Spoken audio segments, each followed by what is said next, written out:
Hey guys, this is Bradley Benner with Semantic Mastery, and this is the State of Local SEO Insights with Bradley Benner of Semantic Mastery, and this is for the week of 5/12/2025, which is April 12th, 2025. And so what we're going to do is go through what's been occurring in the mastermind community, our local SEO mastermind community over the past week, and we're going to review the Build with Bradley meeting that we had on May 1st of 2025, just to kind of go through the discussion and some of the training and the concepts that I wanted to convey through this newsletter, which we're launching our new newsletter this week. So you guys can get the newsletter, which is like the Reader's Digest or the condensed versions of the webinars that I host every week on Thursday. Okay. And so this State of Local SEO Insights video series that I'm doing is really just me reviewing what has occurred in the mastermind over the previous week, and then also kind of talking through some of the main concepts that were discussed or covered within one of the Thursday webinars that I host. Okay. So this is for the May 1st Build with Bradley meeting, and we're going to talk about some of this, but I also wanted to very quickly just talk through some of the updates in the mastermind community over the past week. Just to kind of give you guys, keep you in, as part of our audience informed as to what is occurring within our mastermind community. And, you know, obviously we're hoping that this will encourage some of you to come join the community. Okay. So with that said, we can see in the feed here for our Semantic Mastery Mastermind community, we have the posts that we do, which are, you know, things from Hump Day Hangouts, etc. The replay of the mastermind webinar from last week, just a few days ago. Then we also, a very interesting article about how large language models are fabricating answers. They just make stuff up in order to satisfy the user that is querying the language model. Like, in other words, if you go to a chat app and you ask questions that they're unsure of the answers, a lot of the times they will fabricate the answers in a very authoritative and convincing manner because they want to satisfy the user, instead of just being honest and saying, well, we don't have an answer for that. And so really interesting article about that. We had a discussion about that last week in the mastermind webinar, this webinar here, actually. We talked a little bit about that. So I posted the article talking about some go high level website builder services. Again, then I did a whole lot of SOP updates last week. I've been doing a lot of SOP work in the last couple of weeks. And so I've done multiple updates last week to our standard operating procedures.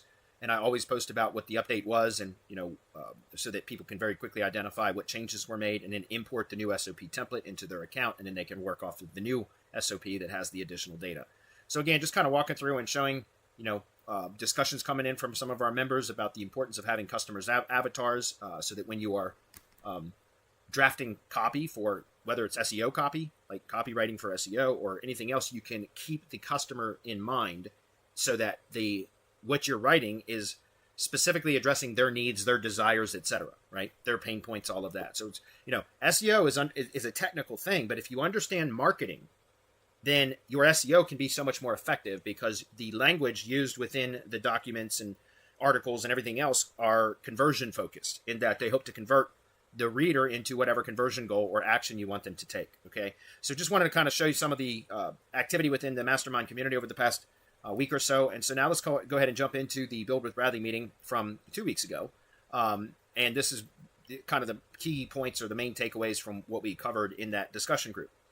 AI generated content is, you know, sometimes it's not indexing properly. I think there's a number of ways that, you know, we can overcome that. I still use a lot of AI generated content, but there are certain things that we can do to manipulate it, to kind of massage it a bit, so to speak, so that it will index better, be treated a little bit better by Google.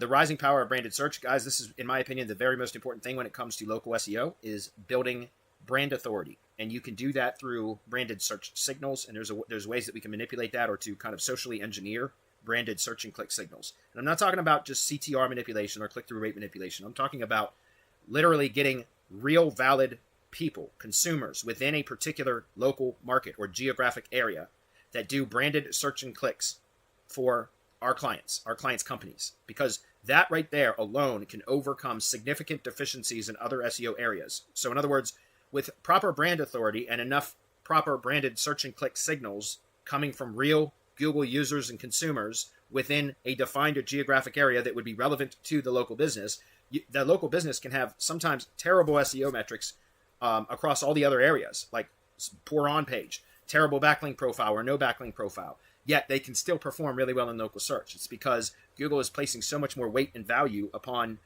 signals that are harder to generate or manipulate or manufacture. And it's harder to manufacture validated traffic signals than it is to build links, for example, or non-validated traffic signals like CTR apps produce. Google significantly weights the click activity and the engagement signals from verified Google users. Those are weighted so much heavier or given so much more value because Google understands that those are coming from real Google users that have a history and, of being in that area.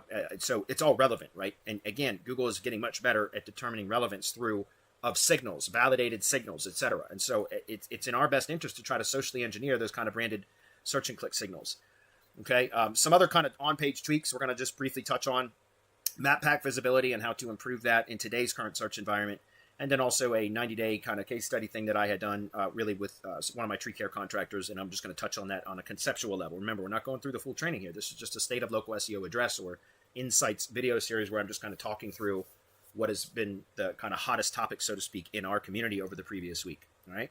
So AI content and indexing, what Google's not telling you. Like, here's what I find. I don't spend a lot of time editing or revising AI produced content. If I prompt the content, if I create the prompts to have a clearly defined voice, right? So in other words, like when I go to create AI content now for clients and things like that, we feed in content from, stuff that they've produced, videos, if they have videos like on their Facebook page or whatever. We try to feed some content in from them into the chat model, the large language model for the specific chat that then will become assigned as their copywriting chat, so to speak, for that particular business. Now, there are some things in my industry, in the tree service industry, that I can add kind of universally to all chats to tell the AI, you are a copywriter that specializes in writing marketing copy for tree care contractors.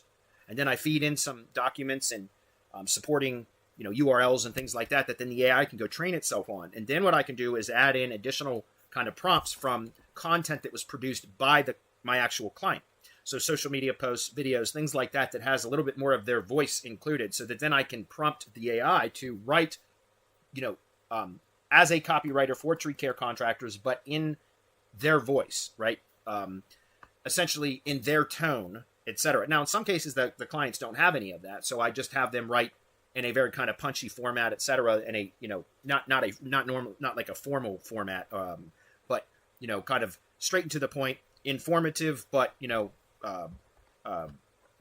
not so rigid. You know what I mean? Not so formal, but so where that it doesn't read properly. We want it to be kind of sounding like it's coming from a tree contractor or a tree care professional, right? Which they're not typically going to write very formally, etc. So I'm just letting you know, like, by setting the prompts up properly, then when you're using AI written content, it's a lot more likely to get indexed quickly because it appears to be and reads more like it's written by a human. And then what else I recommend is that you add some optimization elements to the content itself when publishing it onto the page. Things that are more engaging, interactive elements within the page, videos, audio players, images that are clickable that can pop like a light box or something like that. Cost calculators like estimate, like stump grinding cost calculators or estimate calculators and things like that, or whatever in my industry. But there's other elements that could be appropriate for your industries as well. So those kind of things really help the content to stand out a bit.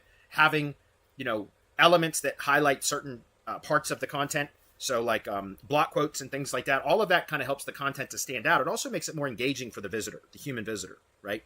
Because they can see the main elements that you wanted to point out within the page very quickly because of the way that you've styled them and made them stand out as kind of, so it's not just walls of text, right? Google tends to index that type of content better because it's more engaging. It's not just plain walls of text that, people are really kind of get tiring of, so to speak, all right? So all of that makes sense. So always rewrite AI content with brand tone and local relevance. And again, you can train the AI chat to write that way for you, right? You could feed it specific information about a particular area, the region that the company operates in, and then it can also incorporate location relevance into the copy that it writes. So all of these things, spend a little bit more time on the prompts and you will spend less time on the editing and revising stage, right?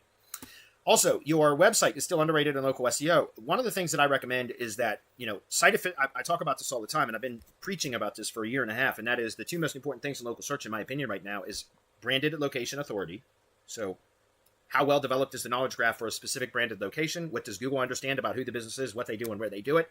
And how well developed is that knowledge graph? And a simple branded search query with a geolocated browser for the same city that the Google Business Profile is physically registered in, that is a quick way for you to be able to determine how well developed the knowledge graph is. And if the top two pages are not fully populated with page URLs that are explicitly referencing that particular branded location, then that's the first step that you should be doing, is building additional branded assets, interlinking everything, and making sure that Google is aware of them by referencing them the same as attributes of the local business schema, by linking out to them with Google Business Posts using the Learn More button, because that's a direct linked connection from the Google Business Profile to supporting page URLs that validate what Google understands about that business: its name, address, phone number, website, who the business is, what they do, and where they do it.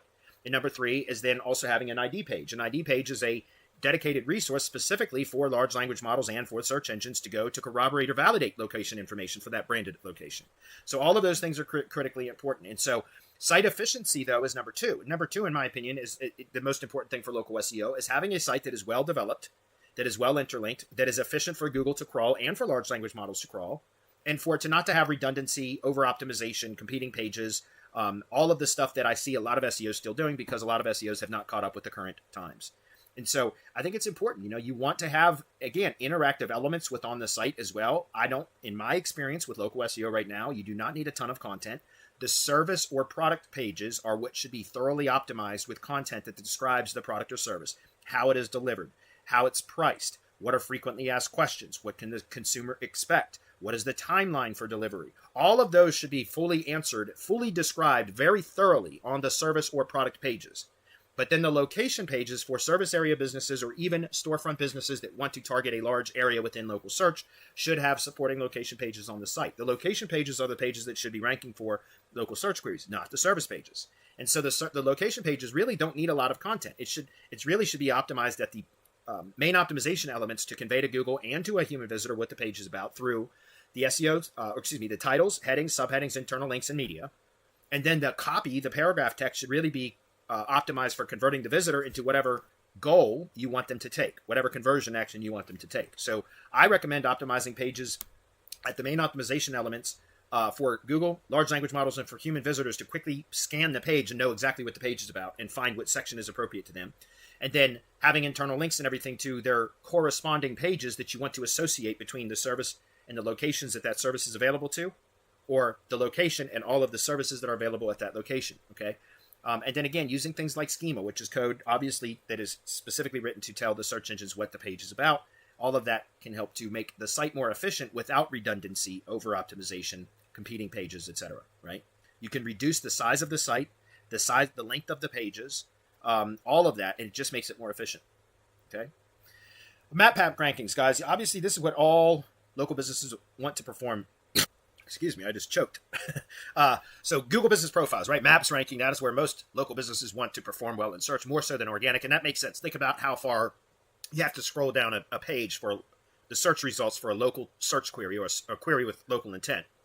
You have to scroll below the fold now really to get to your organic search results, right? Because there's local service ads a lot of the time at the very top. Then there's regular Google ads. Then there's the map pack, which now oftentimes has Google ads in the map pack. And then below that is the organic section, right? And so, most all local businesses want to perform well in map search, but map search is really a different algorithm than organic. There is some overlap between organic and map search algorithms, right? There's definitely some overlap, but there are different signals that we have to hit to improve maps performance versus organic performance, okay? So one of the biggest ones is Google Business Categories.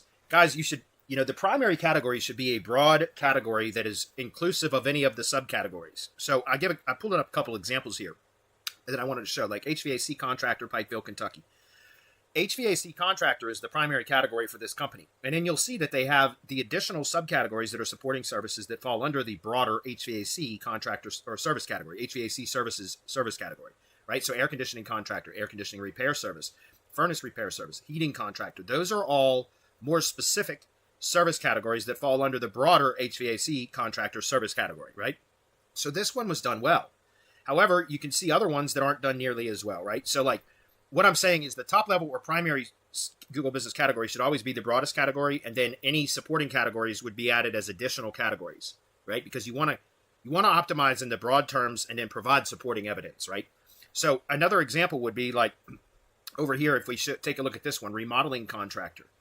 So remodeling contractor, you can see that they have a contractor as the primary category, right? Which is very similar to general contractor, but it's not quite the same.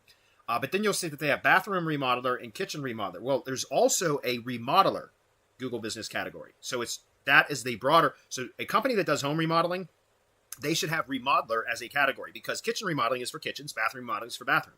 But what about the rest of the house? Basement remodeling, attic remodeling, garage remodeling, home remodeling, all of those things fall under remodeler.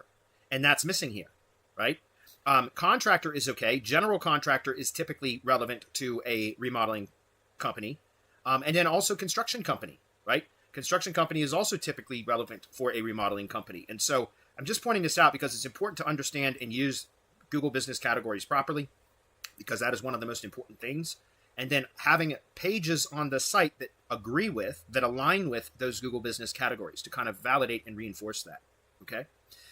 Building a system for requesting reviews and then replying to those reviews consistently, all of that is critically important. Reviews and review velocity is very important in a significant ranking factor in local search, okay? Adding location pages, etc., but doing it properly so that it's not redundant and competing with other pages, that is critically important, all right? Case study about how a client 3x their leads in 90 days. This is one of my own local SEO clients, and it was really just about, we created a second Google business profile for them in a different service, in an area that was, it's a tree service contractor with a large service area, and they wanted to target all of an entire county.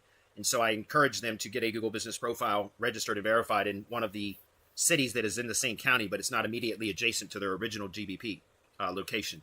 And we ended up getting that for them, got it verified for them through one of their employees' residences. And then we basically just went through a 90-day process of what I typically do for my tree guys about building brand authority, building some location pages, all of that, connecting everything properly to the GMB, and then, starting to collect reviews for that particular location. And we were able to get them right to the top of map search with a brand new GBP within 90 days, based upon just some basic stuff that we do, which is building brand authority, collecting reviews. The website was already optimized properly, so we had a lot of the signals already in place, but we launched a new GBP and then applied some of those other things, and we were able to get it to rank very quickly.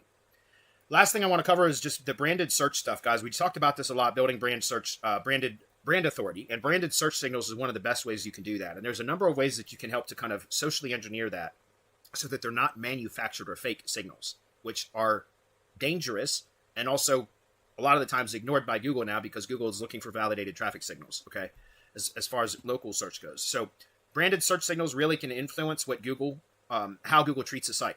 I said this during the Build with Bradley meeting. I've seen clients with fewer links and lower domain authority outrank competitors just because more people are Googling them by name. And I see that all the time in competitive link analysis and full SEO audit orders reports when I'm doing, analyzing local campaigns. We see all the time local business sites that are ranking really well in map search that really have no business ranking based upon traditional SEO metrics, but come to find out that they are doing a lot of these, they have strong brand presence in their local market, and that's why they're ranking so well. So some of the ways you can do that is through offline marketing, direct mail, flyer inserts in newspapers, print ads, bandit signs or yard signs that get placed in people's yards that say, this roof was replaced by whatever the company name is. All of those things get the consumer within an area to do a branded search and click signal through Google search instead of just going directly to the company's website, right? So doing offline marketing and prompting those in the advertising and marketing to Google the company name and then click through. Those are all ways to get real valid consumers to do it. Email and SMS nudges, right? So whenever communicating with clients, ask them to do a search for the brand name and click through. Like, just find reasons to ask them to do that, because that, again, is going to significantly influence how Google treats the business. Local ads and videos. You can do that through running Google ads, like YouTube ads, etc., that are branding ads, where you set a geographic area, you set a market segment or audience segment, so that the ads only being displayed to people that fit with a specific geographic area and that are likely interested in the products or services that the business promotes. And then just do branding ads where it says it says the company name multiple times, but the call to action is to go to Google and search for the company, right? Those are all great ways to get people to do a branded search and click. All right, so how do you measure branded search growth? Well, there's a number of ways you can do it. You can check Google Search Console and then go to performance and look at queries and identify the branded search queries and look at different variants and things like that. That can also give you some ideas for link building when you're building links, which type of variants you can use for the brand. Although I think brand consistency is important. There are times where variants are relevant or warranted. So, for example, if a company name has Inc. or LLC, you can have variants of the brand name where it doesn't include that, right? And that's okay. Google has become a lot more forgiving in that. But you can check Google Search Console to see in organic search, so google.com type search, what types of queries are branded queries that are driving click-throughs to the company website, okay?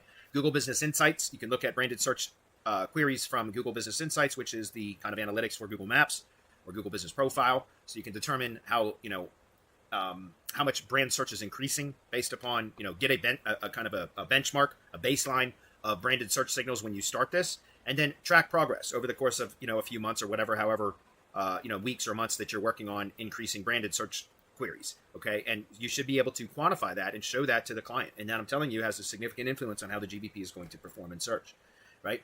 Google Trends. I'm going to give you guys a quick example of this, but Google Trends is also another great way. So for example, I just came up here and I set tree service as the keyword because that is typically a term that is in most tree service companies. I set past 90 days. You can play around with the time frame. I wouldn't do more than 12 months, but you can do anywhere between past 90 days, 12 months to 30 days, somewhere in that range. So, 30 days, 9 months, past 90 days or the past 12 months are typically what I'm going to be looking at to determine which companies are doing offline marketing and getting branded search and click signals. Okay. Those are typically the companies that are going to perform the best in their local market. So for example, you can see that I've got this set to Kentucky because the other examples that I was showing you were set for Kentucky, right? And so this is tree service set for the past 90 days, looking at search interest data using Google Trends. I set the state to Kentucky. And what we're looking at here is that you can see the branded search queries that are occurring. Right. And so if I just go to, and I'm familiar with this because I've got, a client project in Louisville, Kentucky, and I know that Limwalker Tree Service is a company that dominates that area. And you can see why, right? We can see right here that it says that in the last 90 days, because that's the time frame that I had selected, these are the search queries that have shown significant increase in search interest over that selected time frame, which is 90 days. And anytime it says breakout, I believe it's 2,500% or greater of a search interest increase. And that is what causes it to say breakout. I think if it's any 2,500% or less, it's going to show the actual percentage. So you'll see, like, for example, I'm sorry, it must be 5,000%, because you see Kramer Tree Service is showing 3,000% search interest increase over the past 90 days. So it must be 5,000. I couldn't remember, it was 2,500 or 5,000. But any of those that say breakout means there was a significant search increase in search interest, over whatever the selected time frame is, in this case 90 days. And so if I just go do a quick search for Tree Service Louisville, Kentucky, what do I see? Number one, maps position, right? We see Limwalker Tree Service, and that is the Limwalker Tree Service company right there. And so this is kind of stuff that I see a lot in analyses that I do for local SEO campaigns or audits, etc., because we see sometimes that companies don't have much but any business ranking well, or don't have the other SEO metrics that would support them ranking so well. But it's these types of branded search and click signals that can, and brand authority, that can help it to overcome some of those deficiencies in some of those other areas, right? Then if we look at top, you can see under top, that shows historically search queries that are related to that seed term. And you'll notice that there's far fewer of them in here. Why? Because it's also the start of the busy tree season, right? We're currently in May. And so the tree service work is picking up. If we go back 12 months, that might not show the most, relevant results, because in a seasonal business like tree service, things can change from season to season. So that's why I tend to look at more recent timeframes when I'm looking at branded search signals. But I'm saying you can identify, if you can get into Google Trends for your client for branded search signals, that's usually a good sign, because that it requires a certain threshold of search interest for Google to even track it in Trends. So if you can get your client's company name into Google Trends, especially under Rising, within a 30 days or 90-day time frame, then that typically means you're making significant progress for improving brand authority for the client and getting branded search and click signals from people in their local market. Okay. Also, any of the kind of rank trackers that do local search grid tracking, etc., like Bright Local, Lead Snap, Local Falcon, Places Scout, all of those, you can plug a brand search into that to try to identify, how it is ranking across an area. Typically, a brand search is going to rank really well anyways. But what I'm saying is that in addition to general search queries, usually if you can get the brand authority up, you'll start to see the branded search queries in Search Console, Google Business Insights. If you can get it into Trends too, then that's typically going to correlate into keyword ranking improvements as well for general search queries. Okay. So again, all of that, guys, is really just a quick summary of what we've been talking about in the last week and the Build with Bradley meeting last 2 weeks ago. And what, again, I've been teaching a lot about building brand authority lately, because I'm seeing how absolutely effective that is in helping local businesses to perform better in search. Okay. So again, use the Google Us prompts to get people to, and consumers of that business, your client's business, to search for the company and click through. And not just in Google. Doing that through Bing is also helpful, by the way. Track branded search queries in Search Console, Google Business Insights, Google Trends, etc. mention your brand name in local ads and videos over and over and over again so that people remember the name, so that when they're ready for the products or services that that company provides, they will go search the company by name. That's critically important. Encourage branded search and customer referral language, as well as in communication or correspondence via email, SMS, etc., where find excuses to ask the company. Like, for example, when asking for a review request, instead of sending them the direct review link, you could always ask them, just Google our company name and then click the review, leave a review button, right? That's doing two things now. That's doing a branded search and click signal and then getting them to leave a review. That's like a double dip, right? It's a 1-2 punch that is very, very powerful.